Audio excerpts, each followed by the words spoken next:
Bismillah. Yang pertama adalah gumuh adalah termasuk bentuk muntahan, dan muntahan adalah najis, dan ini disepakati, tidak ada khilaf dalam ini. Jadi muntahan adalah najis.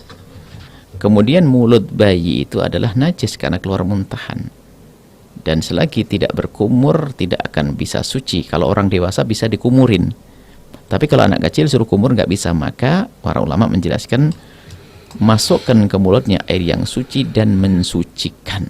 Maksudnya air kemasan Anda masukkan sendok 2 sendok, selesai, mulutnya jadi suci. Maka setelah itu kalau meminum susu kembali, netek kembali minum susu, maka akan suci mulutnya. Nah, selagi belum, maka tetap itu adalah tidak suci dan najis.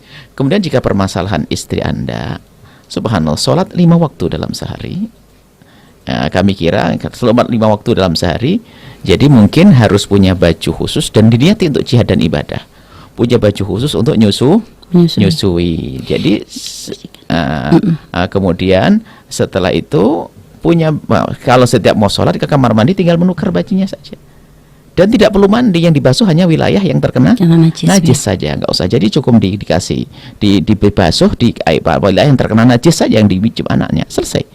Jadi jangan dipersulit, tapi juga jangan sampai kita salah ya. Dan mudah sebetulnya. Bajunya baju spesial, dan buat saja, karena ada sebagian, tidak semua, kan tidak semua baju bisa untuk nyusui kan. Ada spare baju yang ada sletingnya depan atau bagaimana bukanya gampang. Ada baju yang tidak bisa. Jadi yang sleting banyak itu sudah, itu saja dipakai nyusui, nanti setelah sholat dipakai lagi. Jadi kalau sholat ke kamar mandi tidak harus Anda mandi. Jadi kalau merasa berat, sholatnya cuma 5 waktu, pagi, subuh sekali 2 rakaat ya. Habis itu panjang waktu tuh, duhur antara asar masih ada waktu. Jadi tidak keburu-buru insya Allah. Jadi masih bisa diupayakan. Hanya dipermudah saja caranya.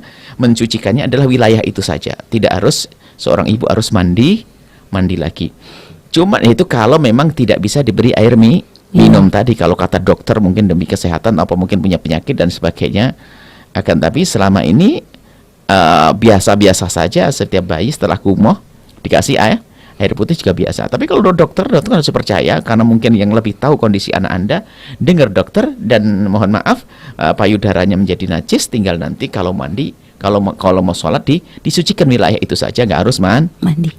Dan misalnya Bu ya, mohon maaf Bu ya, jadi ketika seorang ibu menyusui gitu kan, terus ternyata tadi ada gumuh dari anak itu tadi, kalau asalkan nggak kena baju juga kan, baju nggak harus ganti ya Bu ya. Enggak. Dan juga kalau misalnya mungkin mohon maaf sebelum payudaranya ditutup, mungkin disucikan terlebih dahulu. Bisa jadi. Itu langsung Bu ya, itu bisa Bu ya. Jadi habis diminum oleh anaknya, baru nanti disucikan. Cara mencucikan mohon maaf mungkin membungkuk di wastafel, di kamar, disiramkan air secukupnya, sudah cukup itu.